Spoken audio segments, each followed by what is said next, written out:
The call came early in the morning, a soft vibration on my wrist implant dragging me out of a restless sleep.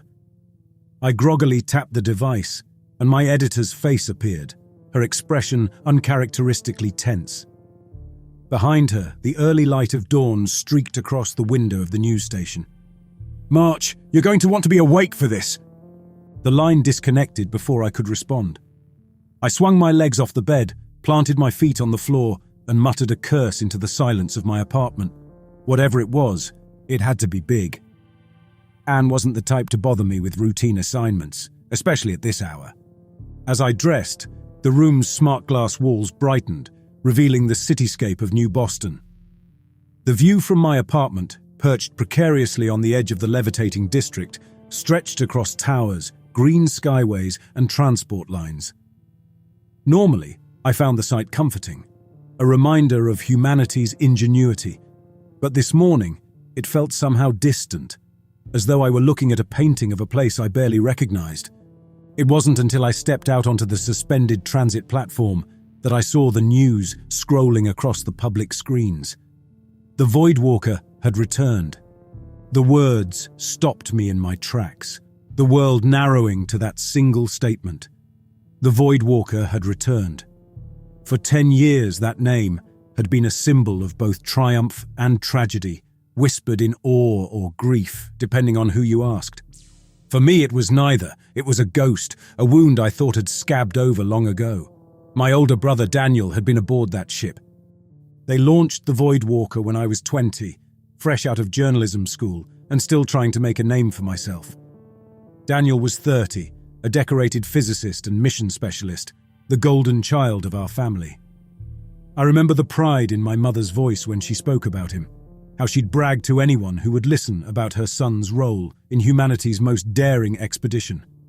"He's going where no one has gone before," she'd say, eyes alight with fear and hope. I hadn't seen that light in her eyes since the day the Voidwalker went silent. The intercom's automated voice broke through my thoughts, announcing the arrival of my train. I stepped onto the levitating car and found a seat near the window. As the train powered up, I stared at the glowing horizon, lost in thought. Why now? After a decade of silence, why had the Voidwalker suddenly reappeared, and what did that mean for the people aboard? The train glided into the station near the New Boston Interplanetary Authority, where Anne had told me to meet her. She was waiting just outside the gates, her short, sharp haircut as neat as always, though her face betrayed the stress she was trying to hide. "You're on the story," she said, skipping pleasantries. "They're giving us limited access, but you'll get a seat in the briefing, maybe even some interviews with the crew if you're lucky."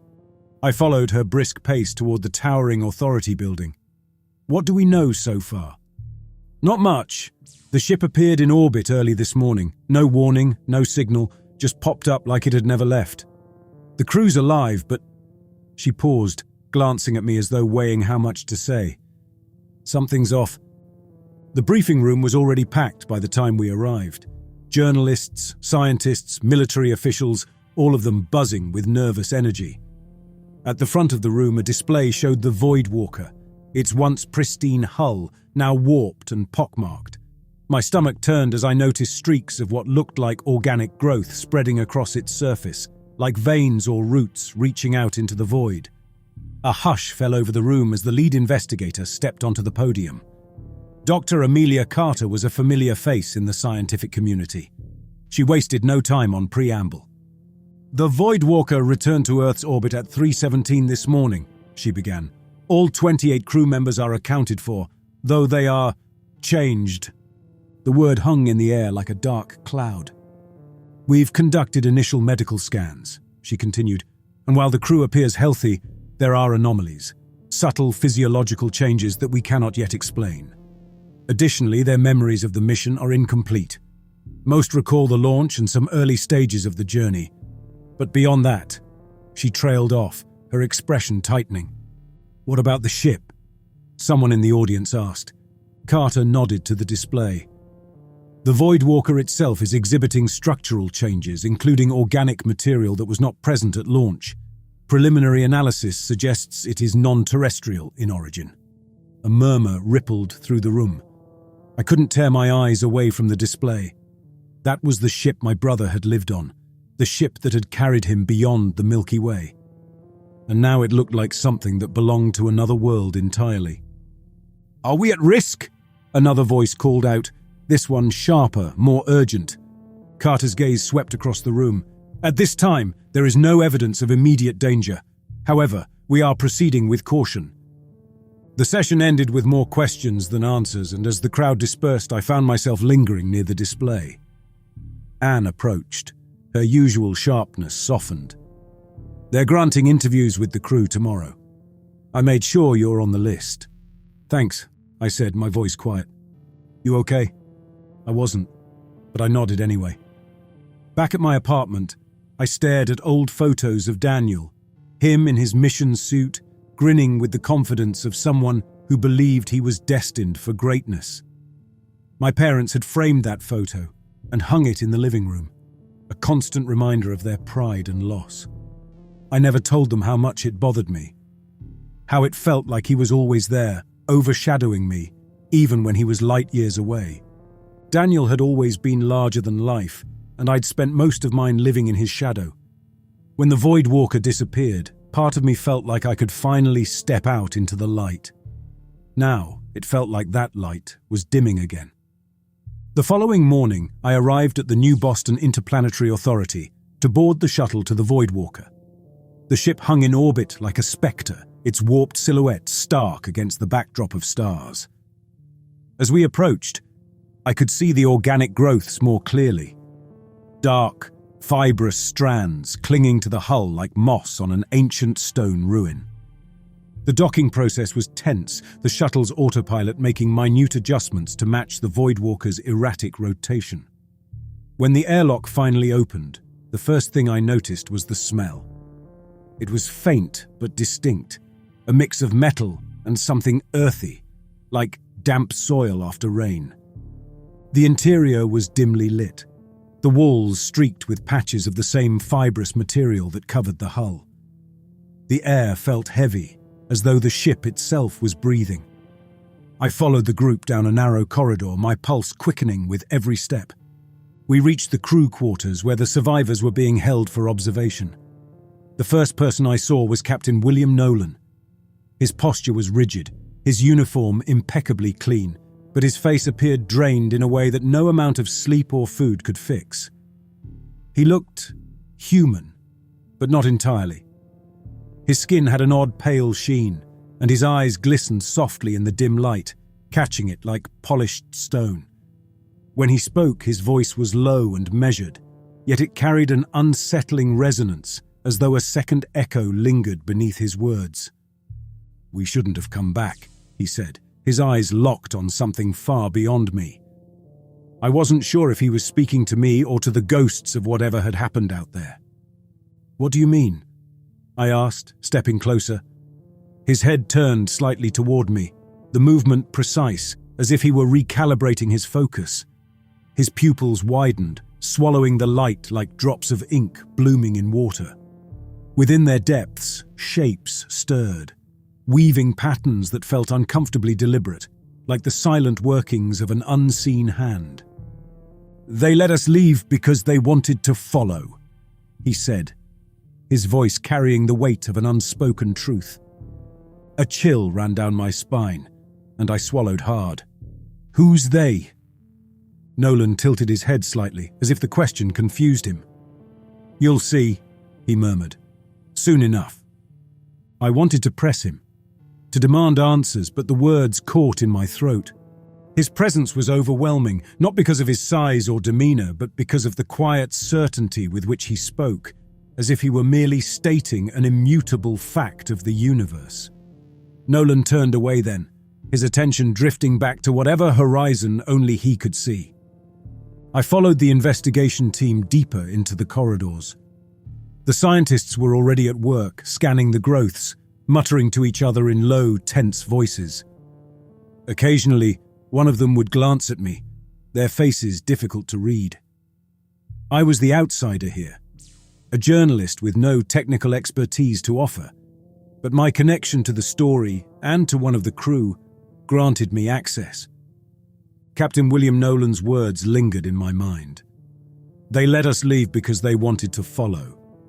It wasn't just what he said, it was the way he'd said it. Nolan had spoken with the certainty of someone who knew exactly what he was talking about, but also with a detachment that unnerved me. It wasn't resignation or fear. It was something deeper. As we moved toward the crew quarters, the air became heavier.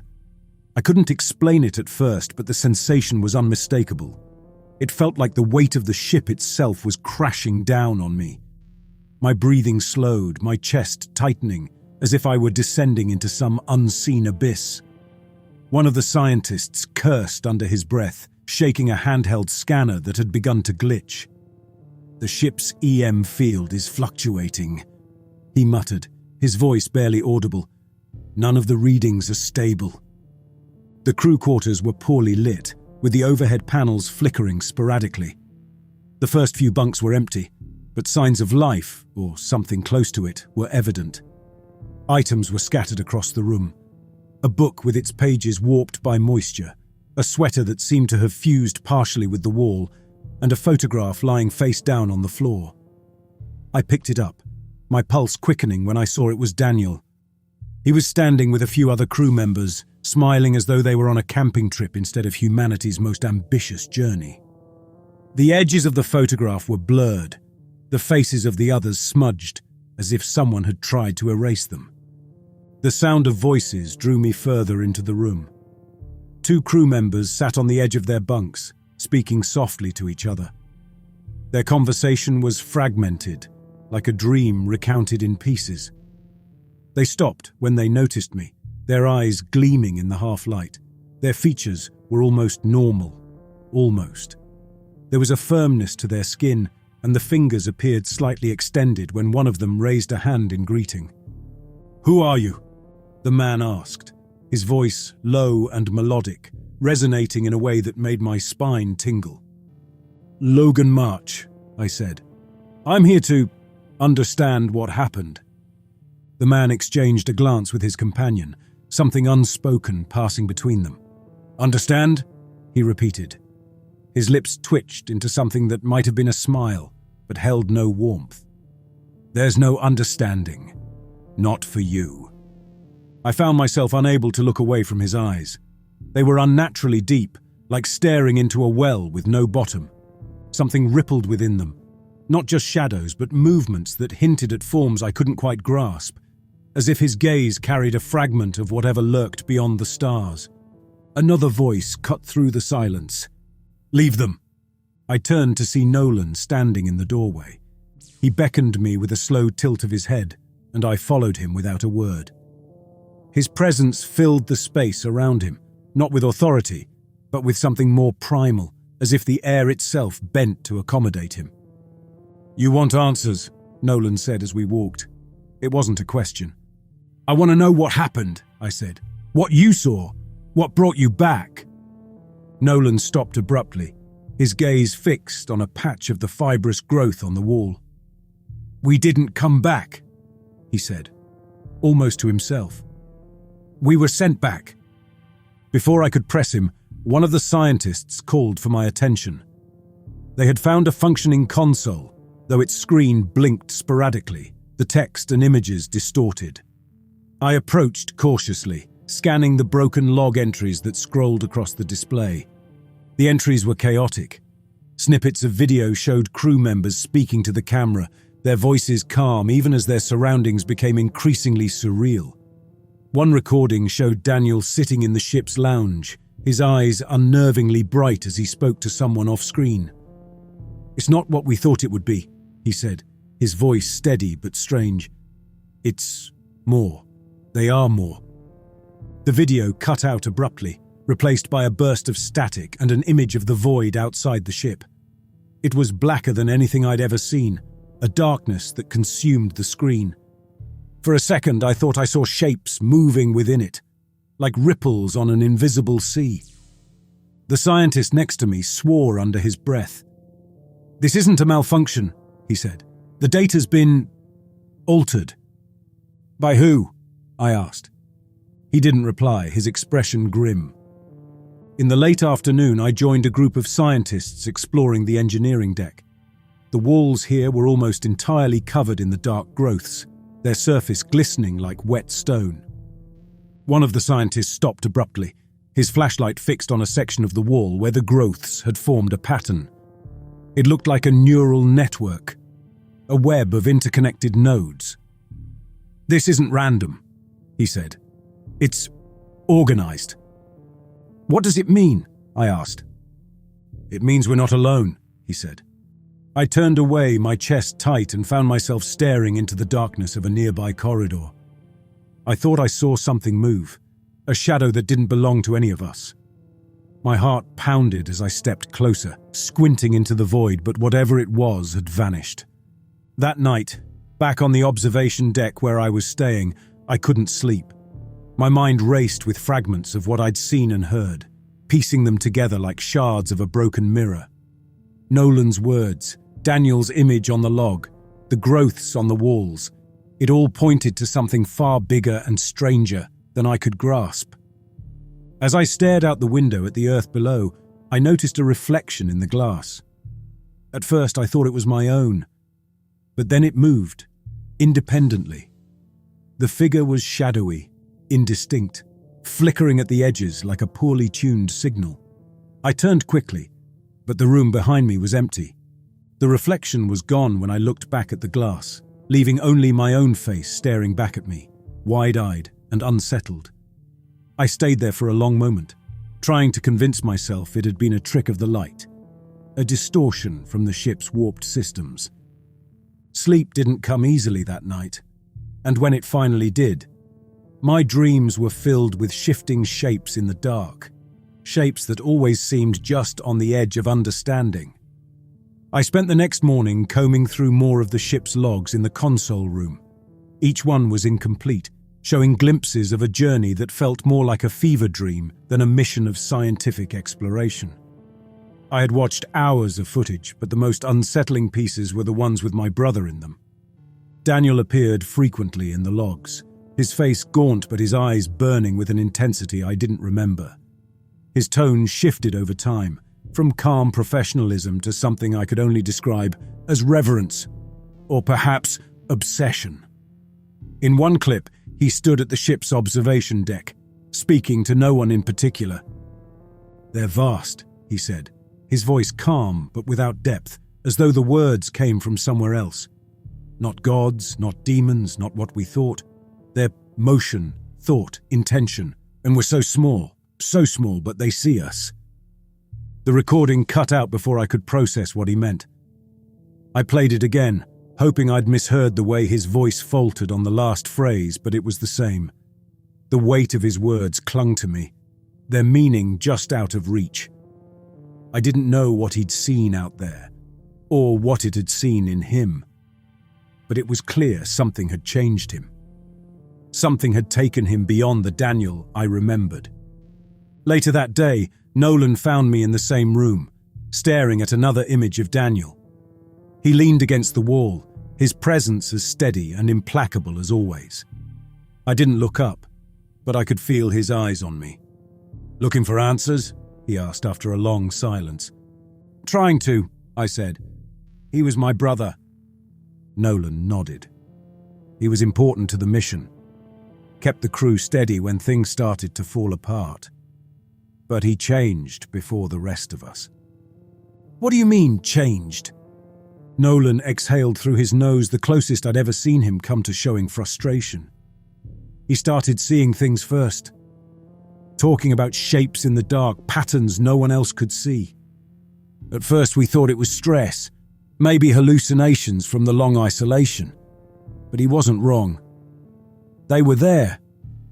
He just saw them before we did. "And where is he now?" Nolan didn't answer immediately. Instead, he stepped closer, his gaze fixed on the screen where Daniel's face froze mid-sentence, flickering between static and clarity. "That's the question, isn't it?" Nolan said quietly. "Where did any of us go? We came back, but not all of us. Not really."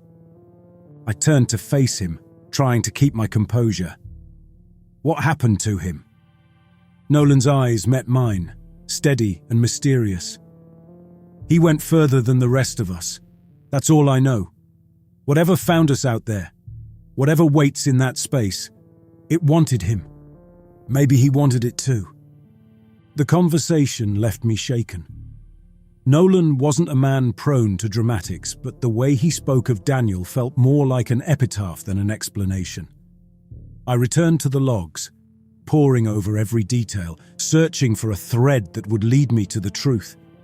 If Daniel had gone further, if he had seen something the others couldn't, then there had to be a reason.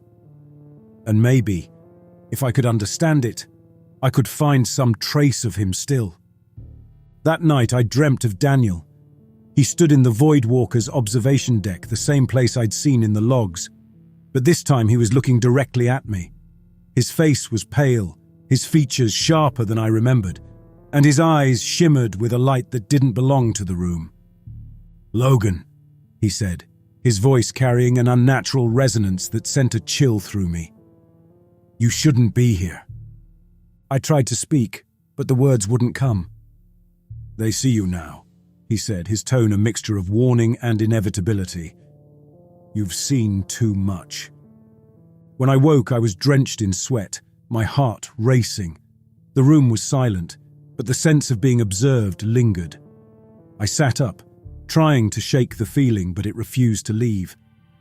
The following day, the investigation took us to the core of the ship, the engineering deck. The corridors leading there were darker than the rest, with organic growths thicker and more elaborate, twisting along the walls like arteries. The scientists around me were tense, their movements cautious.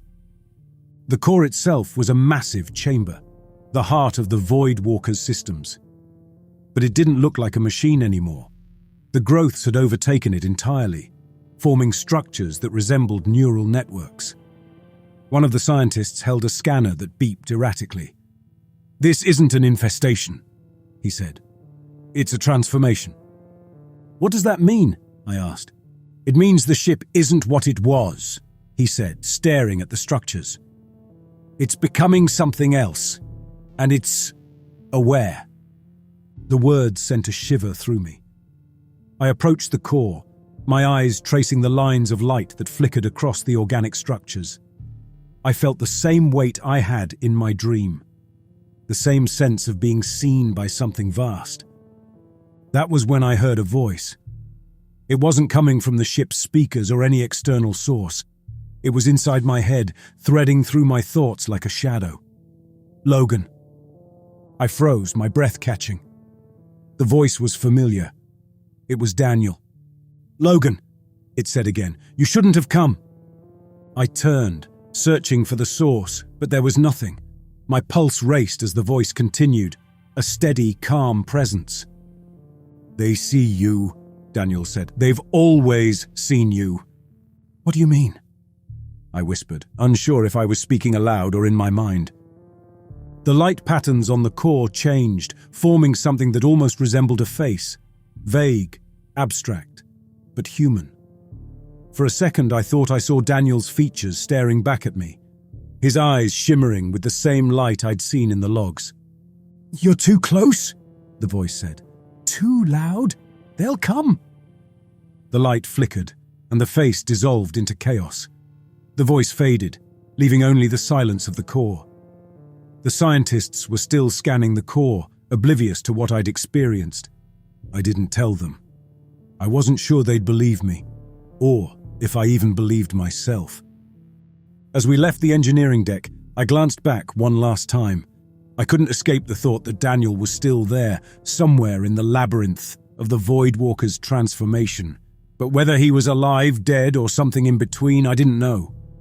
The silence of the Void Walker felt heavier now, as though the ship was bracing for something I couldn't yet see. I moved cautiously through the corridors, my steps slower than they had been in days prior. It was no longer just the weight of fear or exhaustion. Something had shifted, and every instinct warned that I was no longer a visitor here. I was being studied.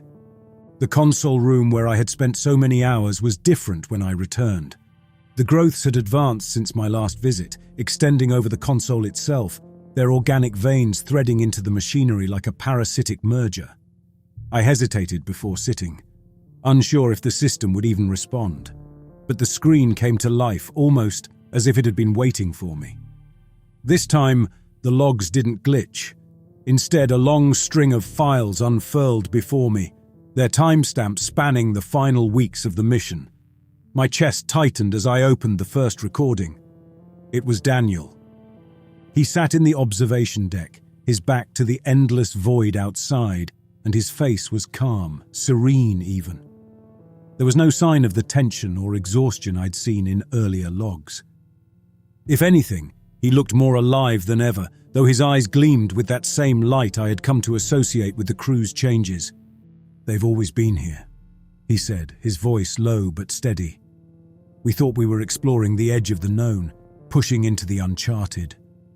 But we were never the first ones to look. We were the ones being looked at."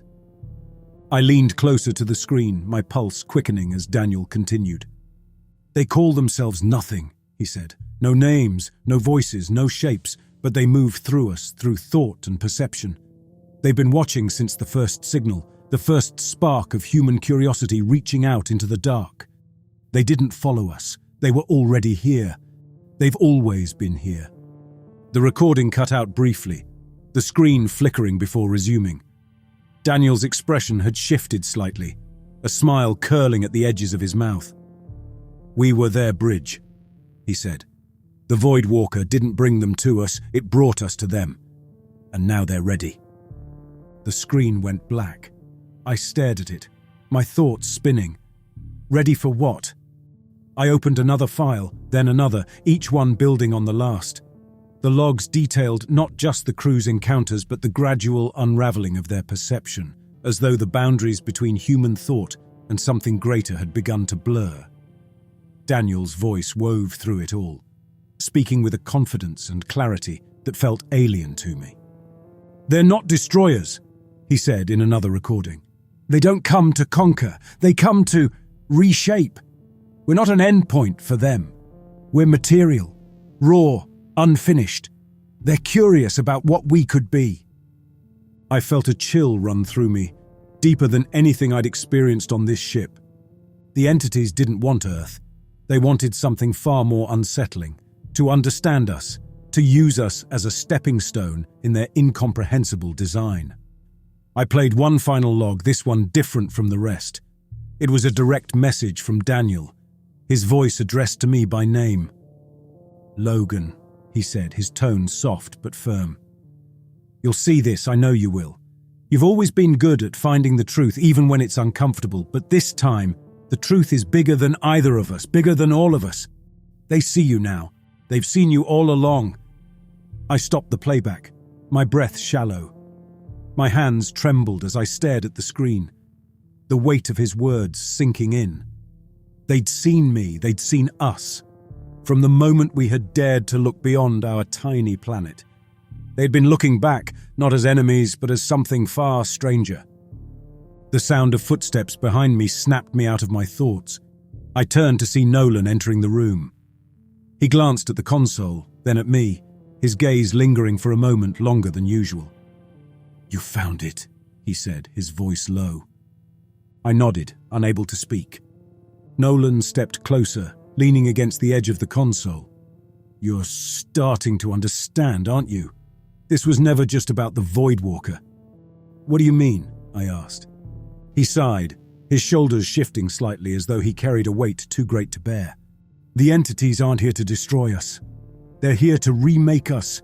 We've been shouting into the dark for centuries, and now the dark is answering." I shook my head, my frustration boiling over. "And you're just okay with that? Letting them turn us into whatever they want?"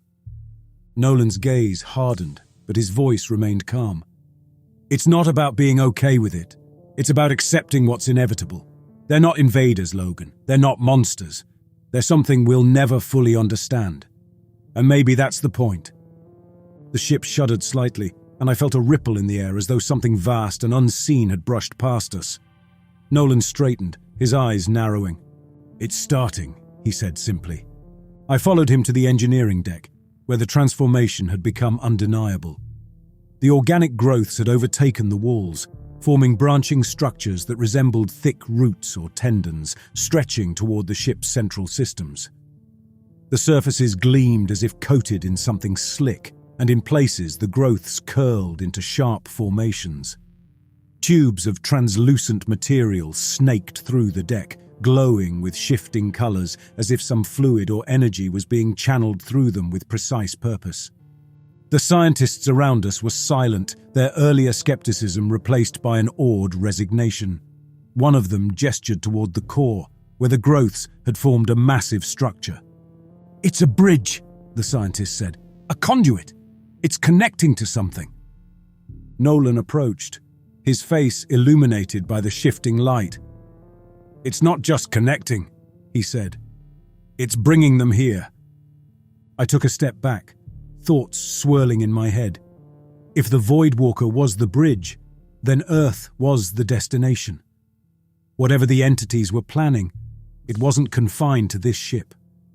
It had already begun spreading to the world below. I turned to Nolan. "We have to stop this. We can't just let it happen." Nolan looked at me with something almost like pity. "It's already happening, Logan. The ship is just the start. They're already there. You know that." I wanted to argue, to fight, but the weight of his words crushed me. Deep down, I did know. The transformation was already underway. I left the engineering deck in a daze, following the others through the ship's corridors toward the shuttle bay. The organic growths had overtaken every surface, stretching across the walls, floors, and ceilings. They crept toward us, almost like they were aware of our departure. I stayed close to the group, scientists, technicians, and the few crew members still coherent enough to walk, as we moved with increasing urgency. Nolan brought up the rear, his gaze distant but sharp, as though he were already thinking beyond what would happen to us once we left the ship. The shuttle bay was intact but eerily silent. The vessels we had arrived in sat waiting, their exteriors streaked with traces of the same organic residue that had overtaken the ship. One of the scientists muttered something about contamination, but no one stopped to investigate. We strapped in, the cabin filled with a heavy tension as the shuttle sealed itself and prepared for departure. Through the viewport, the Voidwalker was visible, a giant silhouette against the darkness. It no longer resembled the proud exploratory vessel that had left Earth a decade ago. As the shuttle detached, I saw the growth surging, consuming the last remnants of its original structure. The flight back to Earth was silent. I stared out the viewport, watching the Voidwalker shrink into the distance, its transformation complete. It felt less like we had escaped and more like we had been allowed to leave. Once we landed, the aftermath was swift and methodical. Military and government personnel were already waiting for us on the tarmac. We were immediately separated into isolated groups and ushered into quarantine facilities located far from the public eye. Everyone who had been on the Voidwalker, myself included, was subjected to intense decontamination protocols. The assumption was clear. Whatever had altered the ship and its crew might still linger within us. Each of us was placed in individual containment rooms, sterile environments designed to monitor every detail of our physiology and behavior. I spent weeks there, alone with nothing but my thoughts.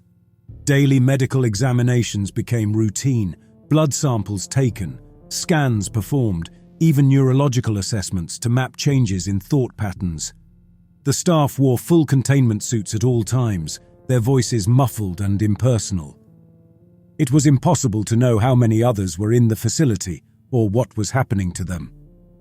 The interrogation sessions were never-ending.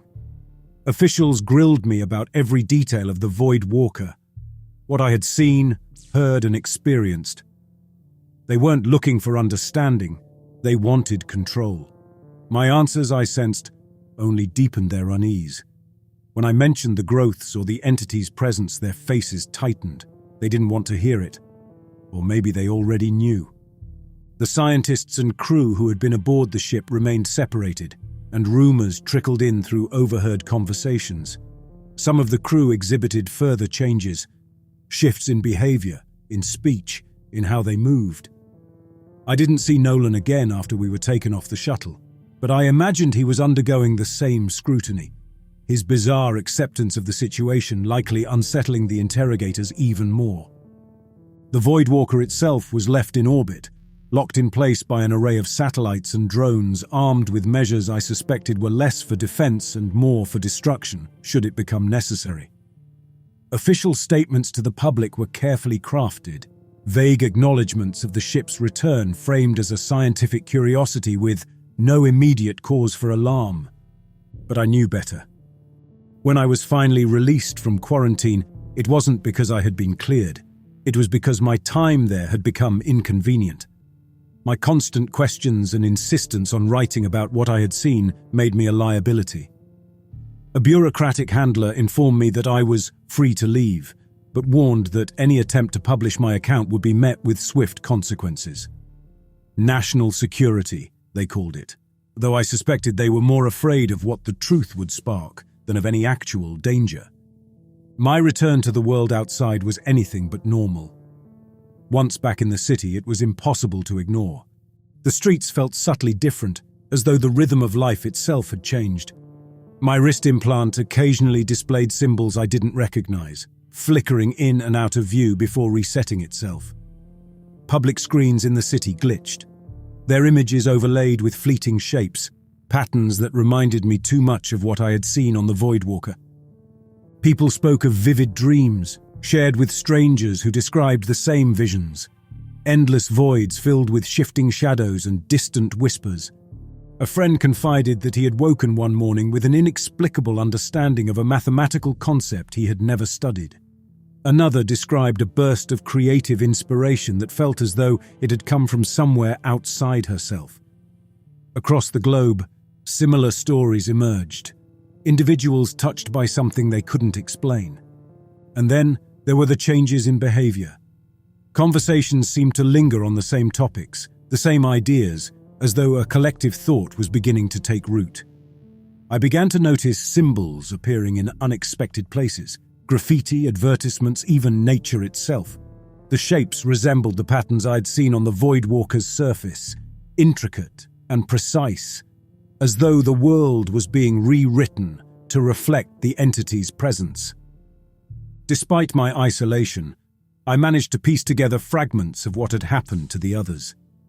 Nolan, I learned through whispered channels, had been absorbed into some classified program, his knowledge of the entities too valuable or too dangerous to be shared. The scientists who had accompanied me aboard the Voidwalker were scattered, reassigned to projects buried under layers of secrecy. And the surviving crew? They had vanished, placed in facilities even more secure than the quarantine I had endured. The Voidwalker itself remained a silent sentinel in orbit, its transformation complete. Reports suggested the organic growths had continued to evolve, forming complex networks that even the most advanced probes couldn't decipher. The ship was no longer a vessel but a node, a gateway to whatever the entities intended to bring into our world. Yet, no one dared approach it again. I tried to write the story. I gathered my notes, the logs I had managed to keep, the fragments of footage I had recorded. But every time I approached a publisher, I was met with rejection or silence. Eventually, the warnings began to escalate, subtle at first, then direct. Calls from unknown numbers, visits from men in suits who didn't need to identify themselves. For the good of humanity, they said, as though secrecy could protect us from something that was already here. But the truth didn't need me to tell it. It was already seeping into the fabric of the world, reshaping everything it touched. The entities had bridged the gap between their reality and ours, and the transformation had begun. Machines spoke in patterns that mimicked thought. Weather systems behaved unpredictably, storms and droughts forming in unnatural rhythms. Even the planet itself seemed to shift, as though the entity's influence extended into the core of the Earth. And humanity? We were changing too. Our thoughts, our creations, our very way of existing, everything was being drawn into their logic, their design. Whether it was evolution or assimilation, I couldn't say. All I knew was that the world I had returned to was no longer entirely ours. As I stood on the edge of the city one evening, staring at the stars above, I thought of the Void Walker still circling the planet like a silent messenger. I thought of Daniel, his voice echoing in my memory, speaking of bridges and transformations. And I thought of the entities, not as invaders but as watchers who had finally stepped into the light. The question wasn't whether we could stop them. The question was whether we even should.